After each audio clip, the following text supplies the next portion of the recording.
अस्सलाम वालेकुम नाज़रीन, मैं मोहम्मद सलमान और आप देख रहे हैं यूथ नीति। यूपी का हाथरस जिला, यहाँ के एक गांव में 14 सितंबर की सुबह एक 19 साल की दलित लड़की का गैंगरेप हुआ। जिला अस्पताल में भर्ती कराया गया, फिर वहां से अलीगढ़ के अस्पताल में लाया गया। लड़की वेंटिलेटर पर थी, फिर दिल्ली के सफदरजंग हॉस्पिटल में एडमिट कराया गया, लेकिन बचाने की सारी कोशिशें नाकाम रही। 29 सितंबर की सुबह लड़की की मौत हो गई। आइए जानते हैं क्या है यह पूरा मामला। 14 सितंबर की सुबह लड़की अपनी मां और भाई के साथ खेतों में काम करने के लिए गई। मां ने भाई को दूसरी ओर काम करने के लिए भेज दिया। कुछ देर बाद मां ने पीछे मुड़कर देखा तो लड़की वहां पर नहीं थी। मां ने सोचा शायद घर चली गई, लेकिन कुछ दूर पर मां को उसकी एक चप्पल पड़ी दिखाई दी।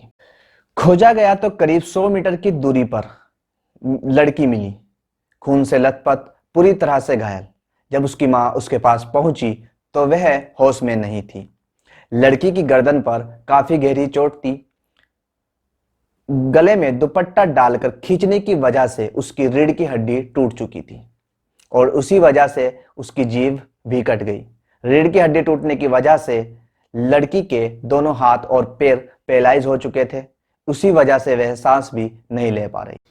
आखिर इस दर्दनाक घटना का मुख्य आरोपी कौन है?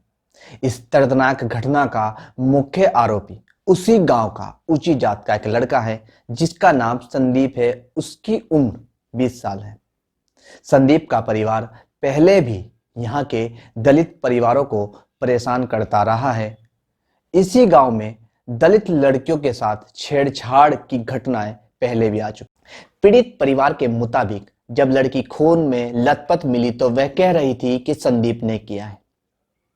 संदीप पहले भी यहाँ की दलित लड़कियों को छेड़ा करता था। घटना के कुछ देर बाद जब लड़की को होश आया तो उसने पुलिस को बयान दिया और बताया कि 4 लड़कों ने उसके साथ गैंगरेप किया, जिसमें संदीप के चाचा रवि, जिनकी उम्र 35 साल, और उसके 2 दोस्त लवकुश और रामू थे। वह लड़की लगभग 15 दिनों तक जिंदगी और मौत से लड़ती रही और उनका परिवार हाथरस के एडमिनिस्ट्रेशन से, लेकिन देश की मीडिया के पास इसके लिए वक्त ही नहीं था और कुछ के पास तो अब तक भी नहीं है। वह कुछ लोग तो अब तक भी सुशांत सिंह राजपूत और बॉलीवुड ड्रग्स कनेक्शन में लगे हुए हैं। 15 दिन बाद इन लोगों को निर्भया की याद आती है। आइए अब मैं आपको इस घटना के लगभग 1 साल पीछे लेकर चलता हूं। आजम खान, जिन्होंने पार्लियामेंट में डिप्टी स्पीकर को एक कमेंट किया था, आइए देखते हैं वह कमेंट क्या था। तू इधर उधर की न बात कर, ये बता के काफला क्यों लुटा। उधर मत देखिए मुझे आप इधर बात कीजिए। मैं तो आपको इतना देखूं कि आप मुझसे कहें कि नजर हटा लो। नहीं, ये तो नजर आप हटाना नहीं, मैं मेरे अध्यक्ष तरफ महोदया, मुझे तो आप यूं भी इतनी अच्छी लगती हैं, इतनी प्यारी लगती हैं कि मैं आपकी आंखों में आंखें डाले रहूं, ये मेरा मन करता है। इस कमेंट को लेकर पार्लियामेंट में काफी दिनों तक हंगामा रहा और पार्लियामेंट की सभी महिला मेंबर्स ने इस पर काफी निंदा की। तो आइए देखते हैं। पहला, रविशंकर प्रसाद, जिन्होंने इस कमेंट को लेकर काफी निंदा की। चेयर को कैसे एड्रेस करते हैं उनको अच्छी समझदारी है और जो शब्दों का प्रयोग किया है उन्होंने, एक तो महिलाओं के खिलाफ और आपके खिलाफ, वो जो मैं उस शब्द को प्रयोग उनको माफी मांगनी चाहिए, रिकॉर्ड नहीं करेगा। आइए देखते हैं कि इन्होंने उस दलित लड़की के लिए क्या कुछ किया है। आइए देखते हैं। Ravishankar Prasad, law and justice, communication, electronic and information technology minister है इंडिया के और एमपी है पटना साहिब लोकसभा के। आइए फिर देखते हैं कि इन्होंने उस लड़की को लेकर क्या कुछ ट्वीट किया है। शुरू करते हैं।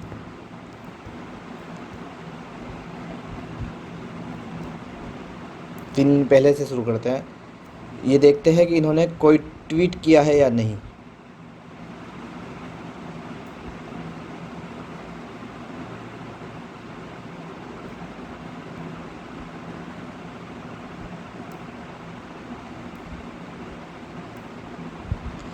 देखिए, एक भी ट्वीट हमें नज़र नहीं आ रहा है जो रविशंकर प्रसाद ने उस एक दलित लड़की के लिए किया हो जिन्होंने लोकसभा में आज़म खान के खिलाफ मुहिम स्टार्ट किया था, कि उन्होंने डिप्टी स्पीकर की बेदबी की है। आइए देखते हैं कि एक भी ट्वीट इन्होंने उस दलित लड़की के लिए नहीं किया है।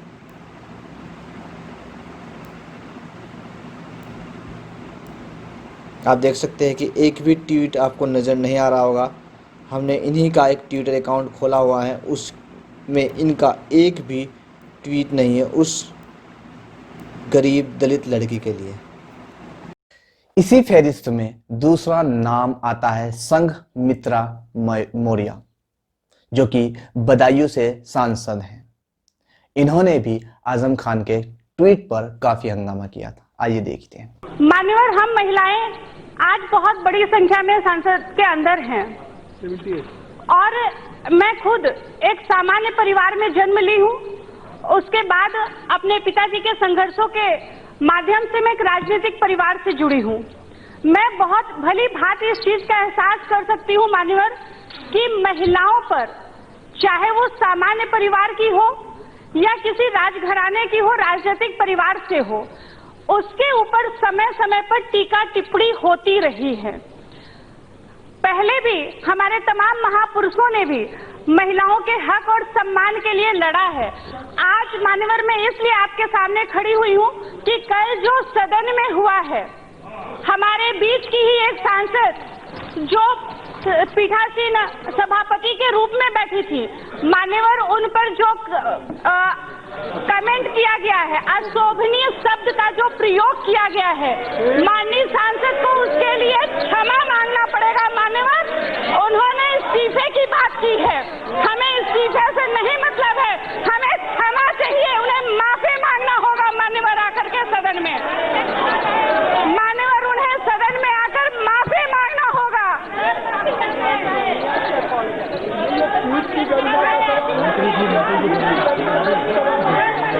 सर, उस कुर्सी का भी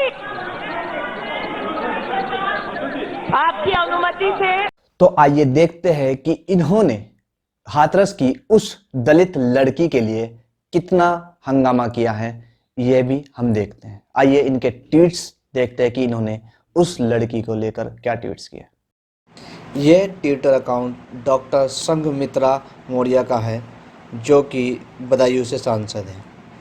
इन्होंने भी कोई ट्वीट उस गरीब दलित लड़की के लिए नहीं किया है। इनका लास्ट ट्वीट 11 जनवरी 2017 का था, जिसमें इन्होंने अपने बेटे का एक वीडियो डाला हुआ है, उसके नीचे अपने पापा का एक वीडियो डाला है। उसके अलावा इन्होंने कोई भी ट्वीट या कोई प्रोटेस्ट या वीडियो उस गरीब लड़की के लिए नहीं डाला है। इसी फहरिस्त में अगला नाम देश की बहुत ही फेमस फीमेल लीडर का है, जो कि हमेशा विवादों में घिरी रहती है और इस तरह के मुद्दों पर आवाज़ें उठाती हैं। चाहे महंगाई का मुद्दा हो या फीमेल प्रोडक्शन का मुद्दा हो, तो वह उन पर आवाज़ उठाती है। आवाज़ उठाती थी, क्योंकि जब से वह सत्ता में आई है तो उन्होंने किसी तरह की कोई आवाज़ नहीं उठाई है। लेकिन एक साल पहले आजम खान के कमेंट पर उन्होंने कुछ आवाज़ उठाई थी। आइए देखते हैं। आपकी अनुमति से मैं ये कहना चाहती हूँ महोदय, मेरे 7 वर्ष के संसदीय कार्यकाल में आज तक किसी पुरुष ने इस प्रकार की किसी भी सदन में हिमाकत नहीं की। ये विषय महिला का नहीं है। इस सदन में और दूसरे सदन में भी कई पुरुषों ने अपने राजनीतिक सामाजिक कार्यकाल में महिला के संरक्षण के लिए, सम्मान के लिए आवाज उठाई है। Let us not reduce it to a women's problem. This is a blot on all legislators, including men, sir. Yes, yes. This is not a house where men come in ताकि किसी औरत की आंखों में झांका जाए. And what was repugnant was that our leader stood in solidarity with the left. My appeal to you, sir, irrespective of our political differences, the entire nation watched yesterday कैसे ये सदन शर्मसार हुआ. इस सदन में बातचीत प्रिविलेज होती है. अगर महिला के साथ इस प्रकार की बदतमीजी सदन के बाहर होती तो वो पुलिस का संरक्षण मांगती और उसे मिलता. Sexual harassment at work place का बिल इसी सदन ने पास किया और हम चुपचाप बैठकर महोदय मुखदर्शक नहीं बन सकते. मंत्री के नाते नहीं, महिला सांसद के नाते नहीं, आज सांसद के नाते पूरे सदन को मेरी अपील है, ये मैसेज भेजें कि महिला चाहे किसी भी पक्ष की हो, इस सदन का प्रिविलेज मिसयूज नहीं होगा एक महिला का अपमान करने के लिए. महोदय, बाहर पुलिस का संरक्षण है, यहाँ आपका है. मैं अपील करूंगी कि सदन में पॉलिटिकल डिफरेंसेस छोड़ के, जेंडर डिफरेंसेस छोड़ के हम एक स्वर में बोले. You can not misbehave with a woman and get away with it but just dramatizing it and say मैं रिजाइन कर दूंगा. ये आपको गलतफहमी हुई है.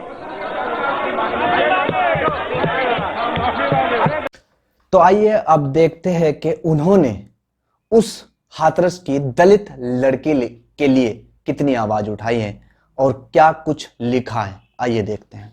तो आइए अब हम देखते हैं कि स्मृति ईरानी जी ने इस पर क्या ट्वीट किया है.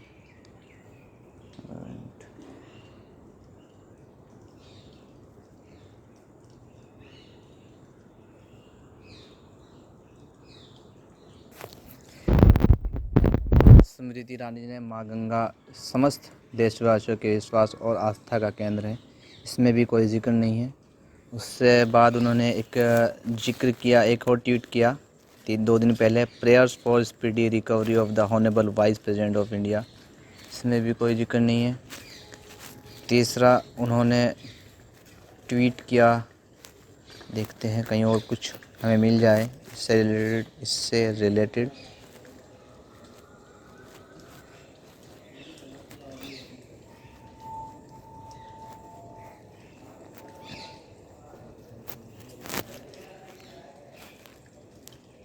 ये देखिए, एक और ट्वीट 2 दिन पहले उन्होंने किया था. एक और ट्वीट इन्होंने कोरोना से रिलेटेड किया है, जिसमें इन्होंने योगी आदित्यनाथ जी का ये फ़ोटो भी लगाया था किसी हॉस्पिटल के लिए, इसमें भी इन्होंने कोई जिक्र नहीं किया है. और एक और ट्वीट है, पंजाबी लैंग्वेज में है. स्मृति ईरानी जी ने एक भी ट्वीट उस पीड़ित लड़की के लिए नहीं किया है. आप देख सकते हैं, एक भी ट्विटर पे उनके अकाउंट में हमने खोला हुआ है, एक भी ट्वीट उन्होंने इस लड़की के लिए नहीं किया है. जन्मदिन की शुभकामनाएं दी है इन्होंने 1 दिन पहले. हालांकि इनको जन्मदिन की शुभकामना देने के लिए टाइम मिल गया, लेकिन उस लड़की के लिए कोई ट्वीट करने का टाइम इनको नहीं मिला. देख सकते हैं.